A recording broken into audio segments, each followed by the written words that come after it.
समय चक्रको साथमा नेपाल टेलिकमको 4G नै पर्फेक्ट छ। नेपाल टेलिकम, राष्ट्रको सञ्चार। औरा सेफ सर्जिकल मास्क।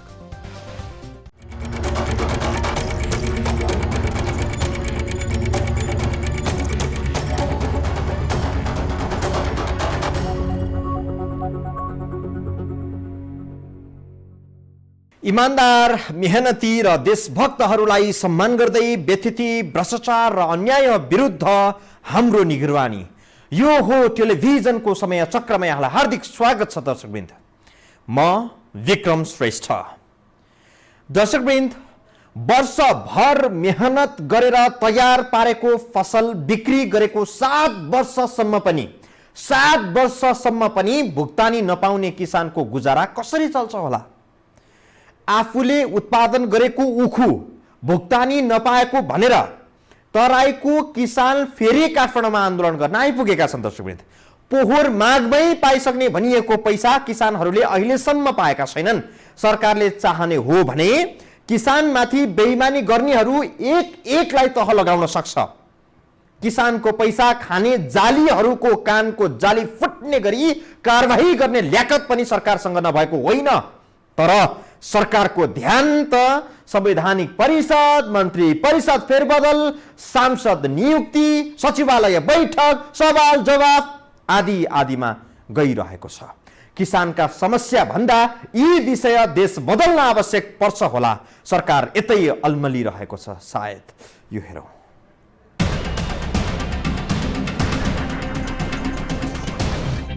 उखु किसान र सरकार बीच पोहोर पुसमा 5 बुँदे सहमति भएको थियो। सहमतिको पहिलो बुँदामै माघ 7 भित्र उखु किसानको सम्पूर्ण बक्यौता रकम चिनी उद्योगीले भुक्तानी गर्ने र त्यसका लागि उद्योग मन्त्रालयले सहजीकरण गर्ने भन्ने थियो। 1 वर्ष बित्यो तर किसानले उखुको मूल्य पाएनन्। चिनी उत्पादकहरूले मौजदात चिनी उपभोक्तालाई महँगो मूल्यमा भिडाउँदा रातारात नीति नै फेर्न सक्ने सरकारले उखु किसानको बक्यौता रकम भुक्तानी गराइदिन 1 वर्षमा पनि आखिर किन सकेन? झुटो वादा किन गर्नुभयो? तपाईले झुटो किन बोल्नुभयो? तपाईसँग सामर्थ्य थिएन भने किन सम्झौता गर्नुभयो? तपाई यति कमजोर मिनिस्टर, मन्त्री, सरकार हुनुहुन्छ भने हामीसँग किन सम्झौता गर्नु? हामी त सडकमा बसेका थियौँ, नागरिक समाजसँग हामीले आफ्नो अनुनय विनय गर्दै थियौँ, राजधानीवासीलाई यहाँ आफ्नो पीडा सुनाउन आएका थियौँ। सरलाईबाट उहाँहरूले साथ र सहयोग दिइराख्नु भएको थियो। राजधानीवासीले यति सशक्त रूपमा सहयोग गर्नुभयो, मिडिया जगत लगायत, त डराएर झुटो सम्झौता ठग्ने चाहिँ किसानलाई ठग्न पाउँदैन। उद्योगीहरू स्वयंले 66 करोड रुपैयाँ उखु किसानहरूलाई भुक्तानी दिन बाँकी रहेको बताएका छन्। किसानहरूले चाहिँ 90 करोड जति भुक्तानी बाँकी रहेको बताएका छन्। रकम कति बाँकी छ भन्ने विवाद यति बेला मुख्य होइन, किनभने उद्योगहरूले कबुल गरेकै 66 करोड रुपैयाँ भुक्तानी भइसकेको भए बल्ल फरक दाबीमा छलफल हुन सक्थ्यो। पोहोर माघ 7 मै बक्यौता भुक्तानी भइसक्नुपर्ने थियो, त्यो हुन सकेन। उद्योग मन्त्रालय वा सरकारका लागि किसानको पीडा भन्दा पनि राष्ट्र निर्माणका अरू नै ठुला कामबाट सायद फुर्सद भएन होला। 1 वर्षसम्म उखु किसानको बक्यौता रकम भुक्तानीमा कुनै सहजीकरण गर्न नसकेको उद्योग मन्त्रालय अहिले पैसा नपाए प्रहरी कहाँ जाने हो, हामी कहाँ आउने होइन भन्न थालेको छ। गरी खाने वर्गलाई सरकारी निकायले दिने शास्ति र हैरानीको क्रूप दृश्य सरकारले देखाइरहेको छ। किसानलाई निरी सम्झिने, दुःख सम्झिने, कमजोर सम्झिने, असङ्गठित सम्झिने यस प्रकारको चाहिँ सोचाइ छ भने सरकारले त्याग दिनु पर्दछ। अहिले फेरि आफ्नो फसलको मूल्य माग्दै उखु किसान माइतीघर मण्डलामा आन्दोलन गरिरहेका छन्। पोहोर माघमै पाउनुपर्ने रकम नपाएपछि उनीहरू चैतमा फेरि आन्दोलन गर्न काठमाडौँ आएका थिए। कोरोना महामारीका कारण सरकारले चैत 11 गतेदेखि लकडाउन सुरु गरेपछि आन्दोलन छाडेर किसानहरू घर फर्किए। लकडाउन सकिएपछि गएको कार्तिकमा काठमाडौँ आएर उद्योग मन्त्री लेखराज भट्टलाई पुरानो सहमति स्मरण गराए। मन्त्री भट्टले पनि बक्यौता भुक्तानी हुने आश्वासन दिए, ठोस पहल गरिदिएन। हामी सशक्तिकरणको लागि हाम्रो यो नगदे बाली हो र मधेसमा उखु खेतीमा धेरै थोक डिपेन्ड छ। पढाइ, लेखाइ, दबाई, रोजगार सबै, अन्न सबै छ। यहाँ त धेरैजनाले क्लासबाटै बच्चाहरू हटाइसके।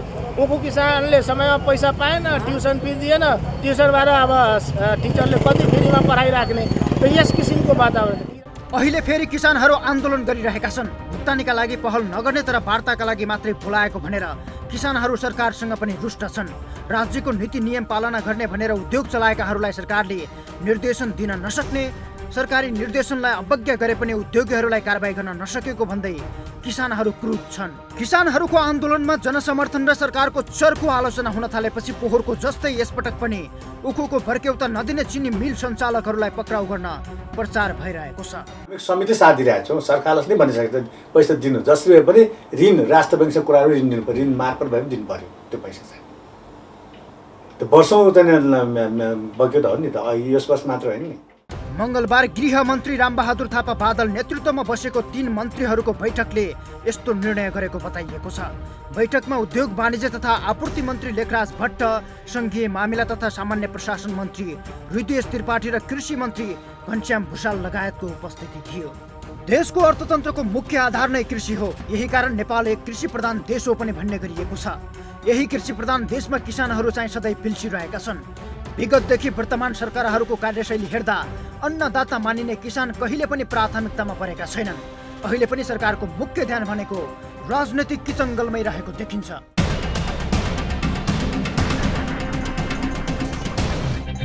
राजनीतिक कचिङ्गलबाट फुर्सद भएपछि यो देशका किसान मजदुरका समस्यामा पनि सरकारले अवश्य ध्यान देला।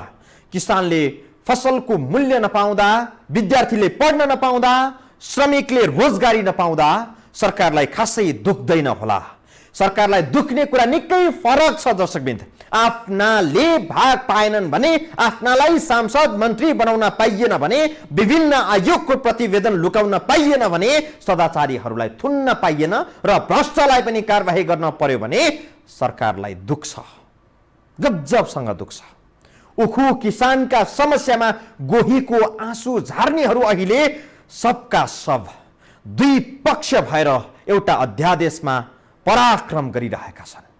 यिनको पराक्रमले जे दिन्छ यिनीहरूलाई नै दिन्छ। थप प्रसङ्ग हामी जोड्नेछौँ यो ब्रेकपछि।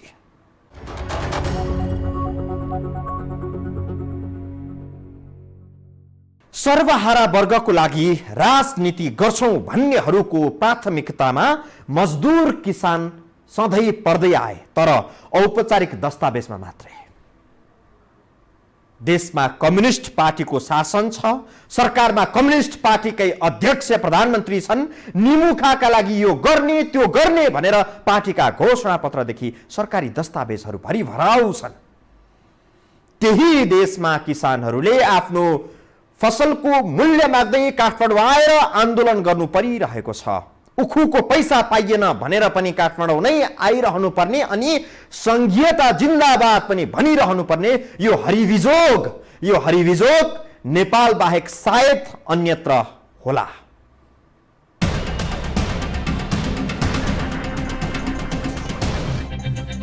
नेकपा एमाले हुँदा पार्टीको वर्गीय संगठन अखिल नेपाल किसान महासंघको अध्यक्षमा वर्षौंसम्म नेता वामदेव गौतम विराजमान भए।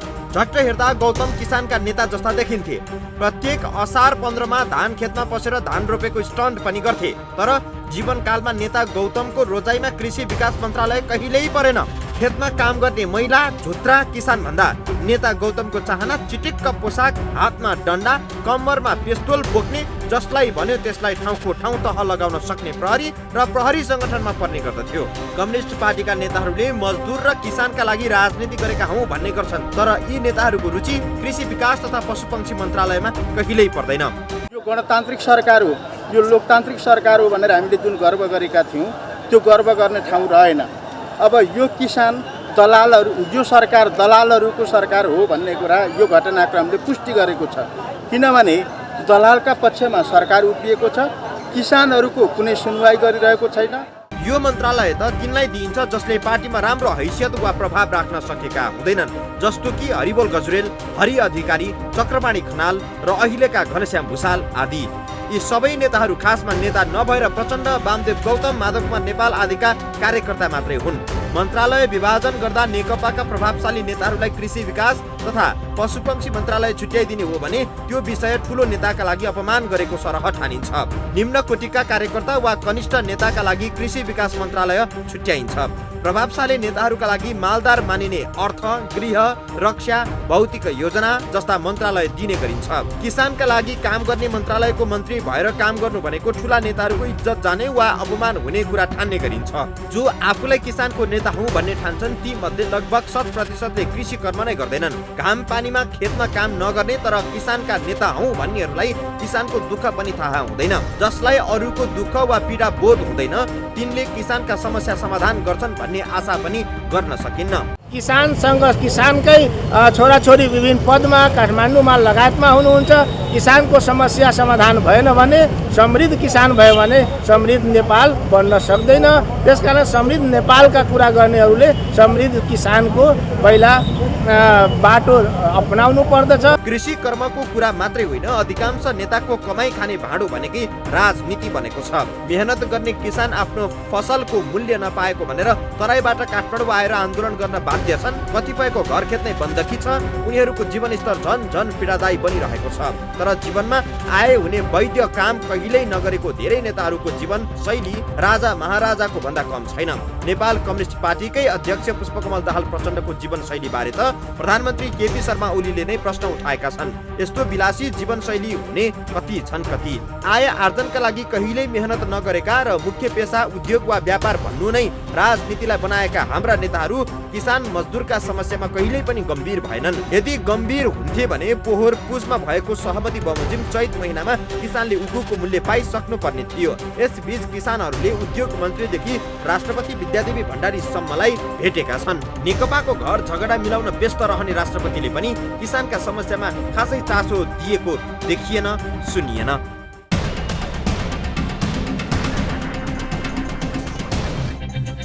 विद्यार्थीका नेताले पढाइ छाडेको वर्षौं भइसकेको छ।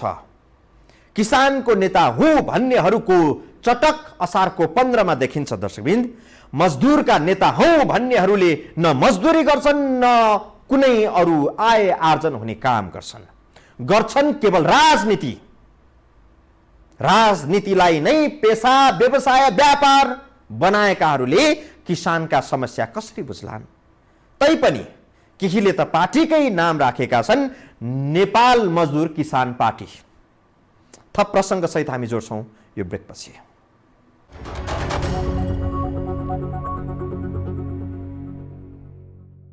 चिनी उत्पादकहरूका लागि सरकारले नीति नै परिवर्तन गरेर उनीहरूको मौजदात रित्याइदिएको थियो। सस्तोमा चिनी पाइरहेका उपभोक्ताको ढाड सेक्न सरकार नै मैदानमा उत्रिएको 2 वर्ष भयो। प्रधानमन्त्री, अर्थमन्त्री र उद्योग मन्त्री मिलेर जे गरे त्यो कुरा नीतिगत भ्रष्टाचार थियो भन्ने कुरा नेपालकै अध्यक्ष नेकपाकै अध्यक्षले दाबी गरेका छन्।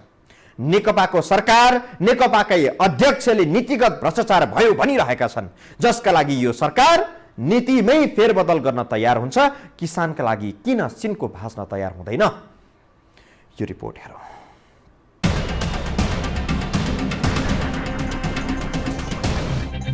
नेपाल कम्युनिस्ट पार्टीका अध्यक्ष पुष्पकमल दाहाल प्रचण्डले देशमा भ्रष्टाचार बढेको र सरकार आफैले चाडपर्वको बेला चिनी आयातमा परिमाणात्मक बन्देज लगाएर स्वदेशी चिनी उत्पादकसँगको मिलेमतोमा नेपालमा चिनीको मूल्य बढाएर भ्रष्टाचार गरेको आरोप लगाए। परार सालमा विदेशी सस्तो चिनी रोकेर नेपालमा महँगो चिनी बिक्री गर्ने गराउने काममा उद्योग मन्त्रालय र चिनी उद्योगीहरूको ठूलो सेटिङ भएको शंका गरिएको थियो। नीतिगत भ्रष्टाचारको त्यो ठूलो काण्डमा प्रधानमन्त्री केपी शर्मा ओलीले अन्य भ्रष्टाचार काण्डमा झैं अनुसन्धान हुन दिएनन्, किनभने त्यो चिनी उत्पादकहरूसँगको छलफलमा प्रधानमन्त्री ओली, तत्कालीन अर्थमन्त्री युवराज खतिवडा र तत्कालीन उद्योग मन्त्री मातृका यादव पनि थिए। सस्तो चिनी रोकेर महँगो चिनी उपभोक्तालाई भिडाउने खेलमा प्रधानमन्त्री समेतको संलग्नता रहेको पाइयो। नीतिगत भ्रष्टाचारको अर्को नमुना भनेर चिनी काण्ड चित्रित भयो। यो विषय सम्भवतः नेकपा अध्यक्ष पुष्पकमल दाहाल प्रचण्डलाई त्यही बेला थाहा थियो। 2 वर्षसम्म मौन रहेका प्रचण्डले यसपटक पार्टी विवाद उत्कर्षमा पुगेको बेला आफ्नो राजनीतिक प्रतिवेदनमा चिनीमा लगाइएको परिमाणात्मक बन्देजमा नीतिगत भ्रष्टाचार भएको उल्लेख गरे। नेकपाका अध्यक्ष प्रचण्डको राजनीतिक प्रतिवेदनमा भएको आरोप पत्याउने हो भने चिनी उद्योगहरूलाई मालामाल कमाउने बाटो बनाइदिन नीति नै परिवर्तन गरिदिन वर्तमान सरकार प्रतिबद्ध रहेको देखिन्छ। यी किसानले उत्पादन गरेको उखु प्रशोधन गरेर चिनी बनाउनेहरूले प्रधानमन्त्री, अर्थमन्त्री र उद्योग मन्त्रीलाई हातमा लिएर नीति परिवर्तन गर्न लगाएर महँगोमा आफ्नो मौजात चिनी बिक्री गरेर पुस्त कमाए। चिनी उत्पादकहरूलाई यसरी कमाउने चाँजो पाँजो मिलाउन धेरै ठुलो कसरत र दुःख गर्नु पर्थ्यो। विशेष गरी चिनी उद्योगीहरूले भित्रभित्रै ठुलो लबिङ पनि गरे। प्रधानमन्त्री सम्मलाई विश्वासमा लिएर नेपाली उपभोक्तालाई महँगोमा चिनी बिक्री गर्ने सेटिङ सफल बनाउन नीतिमा फेरबदल गर्न सरकार तयार भयो। 3 बजे हामीले संयुक्त मिटिङ राखेको छ किसान सङ्घर्ष समितिको पदाधिकारीहरू र यतापट्टि हाम्रो चाहिँ उद्योगीको चाहिँ प्रतिनिधि अध्यक्ष र महासचिवलाई बोलाएको छौँ अनि हामी सम्बन्धित मन्त्रालयको प्रतिनिधि सहितको बैठक बसेर भोलि के हुन्छ एउटा निष्कर्ष निकालिसकेपछि अगाडि के गर्ने भन्ने कुरो त्यसपछि हाम्रो स्टेप चाहिँ जान्छ। तर आफूले 7 वर्ष अघि बेचेको उखुको मूल्य तिनै चिनी उत्पादकबाट नपाएको भन्दै उखु किसान आन्दोलनमा छन्। चिनी उत्पादकका लागि नीति नै परिवर्तन गर्न तयार रहेको सरकार उखुको मूल्य किसानलाई भराइदिन तत्पर छैन। तत्पर भएको भए पोहोर पुसमा गरेको सहमति बमोजिम जैतमा किसानले उखुको मूल्य पाइसक्नु पर्थ्यो। उखुको मूल्य नतिर्ने उद्योगीलाई पक्राउ गर्ने र तिर्न बाध्य बनाउने गरी सरकारले कदम चाल्न सक्थ्यो। तिनै चिनी उत्पादकको अनुचित हितका लागि नीति परिवर्तन गरिदिने सरकार किसानका लागि फसलको मूल्य भराइदिन 1 वर्षदेखि आलटाल गरिरहेको छ। दोषी हो र यो आन्दोलन सरकारको निरीहताको कारण, सरकारको हैन र उद्योगीको बीचमा मिलोमतोको कारण पैसा पाइएन। त्यसकारणले हामी पुनः आन्दोलन गर्न बाध्य भएका छौँ। किसान साथीहरू काठमाडौँ बिस्तारै आइराख्नु भएको छ। 70 सालमा बेचेको उखुको मूल्य नपाएपछि किसानहरू पोहोरदेखि आन्दोलनमा छन्। उनीहरूको अरू कुनै माग पनि छैन, थप अनुदान चाहियो भनेका पनि छैनन्। उनीहरूले यति मात्रै भनिरहेका छन् कि हाम्रो फसलको मूल्य भराइ पाऊँ। कारखाना दिन नसके भने जुन चाहिने उद्योगले दिन नसके भने सरकारले अहिले ऋणी भएर पनि दिनु पर्यो भन्ने हिसाबमा हामीले मन्त्रीले भनेको छौँ। यसरी चाहिने किसानलाई चाहिने व्यवहारसम्म चाहिने आफ्नो चाहिने मेहनतको पैसा, आफ्नो चाहिने पैसा सरकार दिनुपर्छ। त्यो सरकारको चाहिँ नै जिम्मेवारी हो होइन। कि त्यो समायोजन गर्न सक्नु पर्यो उद्योगपतिसँग राखेर भन्ने कुरामा मन्त्री स्वयंलाई बोलाएर हामीले चाहिँ निर्देशन दिन्छौँ समितिबाट नै। 7 वर्ष अघि पाउनु पर्ने मूल्य 7 वर्षपछि पाउँदा मुद्रास्फीतिका कारण त्यसले किसान नै मारमा पर्छन्। उदाहरणका लागि 70 सालमा कुनै किसानले पाउने 1 लाख रुपियाँ 77 मा लाख रुपियाँ पाउँछ भने यसको खास अर्थ पनि हुँदैन, किनभने 7 वर्षमा त पुँजी दोब्बर भइसक्छ। अर्थात् किसानको पैसा आफैसँग राखेर उद्योगीले आफ्नो सम्पत्ति बढाउँदै लगेका छन्, तर किसानहरू आफ्नो साबा समेत गुमाइरहेका छन्।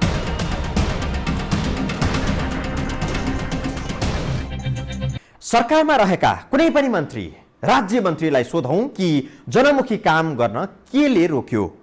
जवाबमा आउँछ परम्परागत कर्मचारी तन्त्र, कानुनी उल्झन, पार्टीबाट असहयोग आदि इत्यादि। राम्रो काम गर्न मात्रै अवरोध हुन्छ सरकारलाई ऐन कानुन नै बदलेर अपारदर्शी काम गर्न, घुसका लागि बार्गेनिङ गर्न, दिन दहाडै 70 करोड कमिसन माग्न, कुनै व्यापारिक समूह विशेषलाई च्यापेर देशका सम्पदा सुम्पिन केहीले सक्दैन। सरकारको कार्यशैलीले सरकार आफै घेरामा पर्दैछ। दर्शकवृन्द, आजलाई समय चक्र सकियो। समय चक्रका साथै यस टेलिभिजनका सम्पूर्ण समाचार बुलेटिन कार्यक्रम यो हो टेलिभिजन.com, यो हो खबर.com, युट्युब र फेसबुकमा पनि पढ्न र हेर्न सक्नुहुनेछ। मोबाइलमा यो हो टिभी एप डाउनलोड गरी हामीलाई प्रत्यक्ष हेर्न सक्नुहुनेछ। समय चक्रको आजको प्रस्तुति चाहिँ सकियो। बिदा दिनुहोस्। नमस्कार।